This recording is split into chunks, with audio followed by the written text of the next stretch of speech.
Mu gihugu cya Uganda hamaze iminsi hari intambara hagati y'ubutegetsi bwa leta n'abatavuga rumwe n'ubutegetsi ku kibazo cya kawa.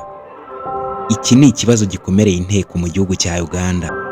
Mu gihe amakimbirane agenda yiyongera ku cyifuzo cyo guhuza ikigo gishinzwe iterambere rya kawa muri Uganda USDA na Minisiteri y'Ubuhinzi, abadepite batavuga rumwe n'ubutegetsi biyemeje guhagarika iki cyemezo mu nama rusange y'uyu munsi. Tariki ya 6 z'ukwezi kwa 11 mwaka wa 2024 kuwa kabiri, umuyobozi w'abatavuga rumwe n'ubutegetsi Joel Senyoni yagejeje ku itangazamakuru mu nteko ishinga amategeko avuga ko ahangayikishijwe n'ingamba z'umutekano zongerewe ndetse anasaba ko hashyirwaho izindi nama mu gihe kiri imbere. Ati tuzakomeza aho twavuye, twiyemeje kurengera ubushobozi bw'ubukungu bw'Abagande. Inteko ishinga amategeko yamaze gufungwa kandi nubwo mwatugabaho ibitero by'abasirikare bambaye n'abatambaye, ibi ntibizadutera ubwoba na gato.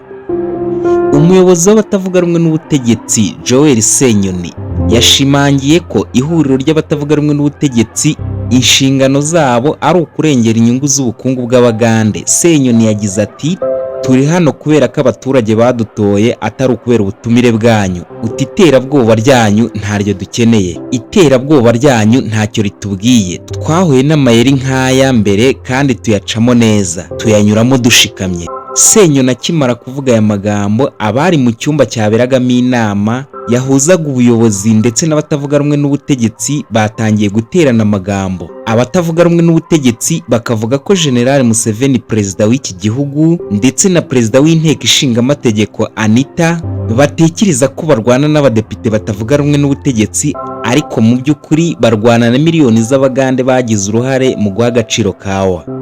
Byatumye ku rundi ruhande umudepite utavuga rumwe n'ubutegetsi avuga mu ijwi ryo hejuru ati ubutegetsi buriho buha umwanya uruhande rumwe bukirengagiza urundi, mbese nibyo twakwita monopole. Hari ihohoterwa mu iki gihugu. Honorable Zake Francis utavuga rumwe n'ubutegetsi akimara kuvuga ibyo ko mu gihugu harimo monopole, Honorable Akore yahise ahaguruka aramubwira uti kuki mushyira imbaraga zanyu mu rugomo aho gushyira imbaraga zanyu mu biganiro by'amahoro. Honorable Zake Francis aragira ati ibi nibyo tubona ku butegetsi buriho, bwumva bamwe abandi bakirengagizwa, mbese ni monopole. Akivuga utyo umudepite Akori bari begeranye ahita amusubiza ati none kuki mudashyira imbaraga zanyu mu biganiro by'amahoro ahubwo mukishora mu rugomo. Baterana impaka cyane. Perezida w'inteko ishinga amategeko Anita wari uyoboye inama atangira kubasaba ituze, ariko izo mpaka zaje kuvamo imirwano ikomeye cyane, aho Zake Francis yaje gukubitwa cyane ndetse n'imirwano yakomerekeyemo umubare utari mukeya w'abayobozi.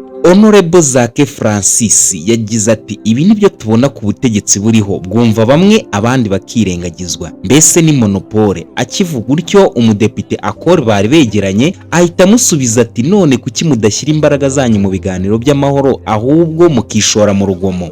Ariko izo mpaka zaje kuvamo imirwano ikomeye cyane, aho Zake Francis yakubiswe cyane na Honorable Akore. Sabo gusa barwanye kuko ku mpande zombi batangiye gusumirana bafatana mu mashati. Iyo mirwano yavuyemo inkomere nyinshi cyane z'abayobozi. Ibi hamwe n'ibindi byose byiza tugutegurira naha kuri Smart Maker TV Show. Nimba utarakora subscribe kuri Smart Maker TV Show wayikora tugakomeza kubana.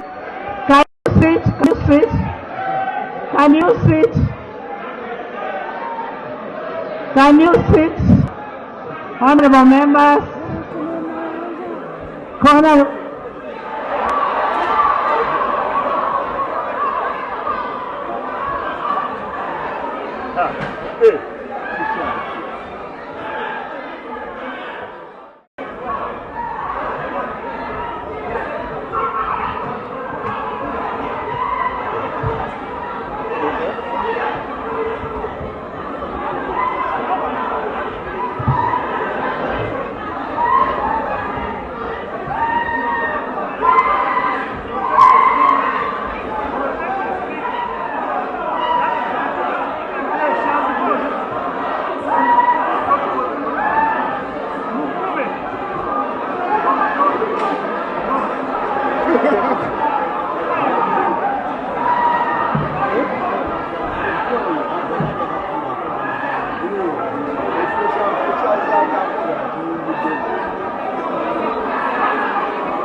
Ogende Sami munani ne doctor.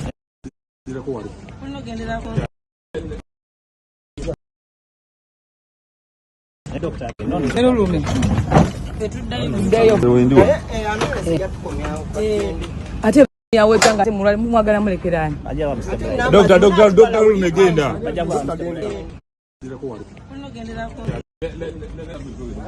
Ogende Sami munani ne doctor.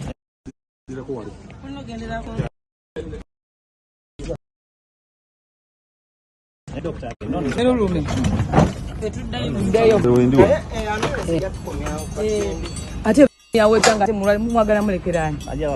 Doctor umegenda.